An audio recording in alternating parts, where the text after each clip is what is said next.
Madaling kiligin, madaling sumaya, madaling ma-in-love, madaling maghanap ng tao na pinapasaya ka araw-araw. Madaling maghanap ng tao na kapag gusto mo ng kausap, nandyan siya. Pero what if dumating na kayo sa time na nagkakalabuan na, yung mga problema nagsisititingan na, yung mga tukso nandyan na, at unti-unti na nagkakalabuan ng relasyon yung dalawa, mag-i-stay ka pa rin ba? Kapag ba dumating sa point na sobrang dami nyo ng hinaharap na problema, andyan ka pa rin ba sa kanya?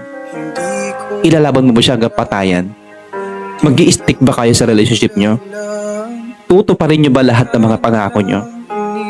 Bihira lang talaga makahanap ng taong seryoso.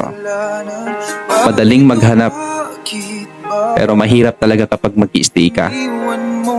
Pero kapag yung tao nag-stay sa'yo, sa kabila ng lahat ng pinagdadaanan nyo, ilaban mo siya. Dahil handa siyang mag-stay sa huli para makasama ka.